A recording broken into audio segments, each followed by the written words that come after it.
Today I speak not from a headline, not from a press release, but from a moment that exposes the fragile line between power and principle in the American system. This is a story about pressure, about independence, and about what happens when political authority collides with economic judgment. At the center of this moment stands the chairman of the United States Federal Reserve, Jerome Powell, a man entrusted with decisions that shape the global economy. He revealed that a subpoena had been issued, not quietly, not discreetly, but in a way that sent shockwaves through financial and political circles. This subpoena did not come from a routine audit or an ordinary inquiry. It came from a grand jury, summoned through the Department of Justice. The subject, on the surface, appeared technical, almost mundane, a large-scale renovation project at the Federal Reserve's headquarters. But beneath that surface lay something far more serious. Powell made it clear that this was not about construction plans or budget lines.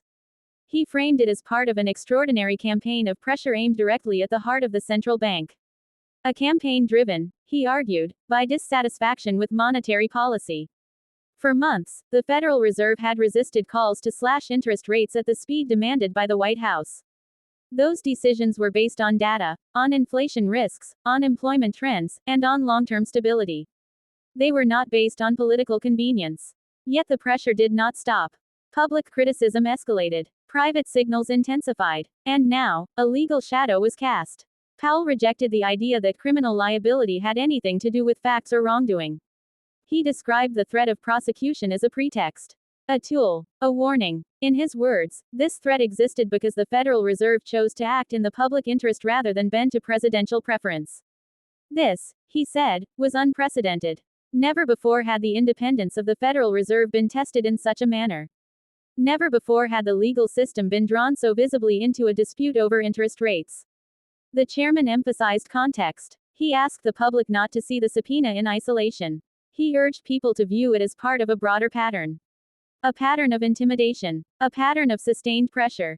A pattern that risks redefining the relationship between elected power and independent institutions. Donald Trump, as president, had made his position unmistakably clear. He wanted lower rates. He wanted them faster. He wanted them now. And he made no secret of his frustration with Powell and the Federal Reserve Board. Time and again, he criticized them. Time and again, he questioned their judgment. Time and again, he implied that loyalty should outweigh independence. The message was simple: cooperate or be replaced. Powell's term was already approaching its end. By May, his leadership role would expire unless renewed. And Trump had already set the criteria for a successor. Not experience, not independence, but willingness to cut rates immediately. That statement alone sent tremors through markets. Because the Federal Reserve is not meant to be an arm of the presidency. It is meant to be a firewall, a stabilizer, a guardian against short-term political temptation. When that firewall weakens, confidence erodes. Investors hesitate. Currencies wobble, and global trust begins to crack. Powell's response was not emotional. It was firm, measured, deliberate. He did not attack personalities. He defended principles. He spoke of duty. He spoke of responsibility. He spoke of the obligation to act based on evidence, not pressure.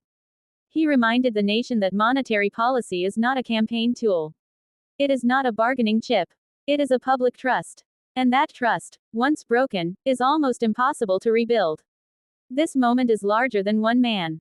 It is larger than one renovation project. It is larger than one administration. It raises fundamental questions. Can an independent institution survive sustained political assault? Can the rule of law be separated from political goals? Can economic stewardship remain insulated from power struggles? The answers will shape not only the United States, but the world.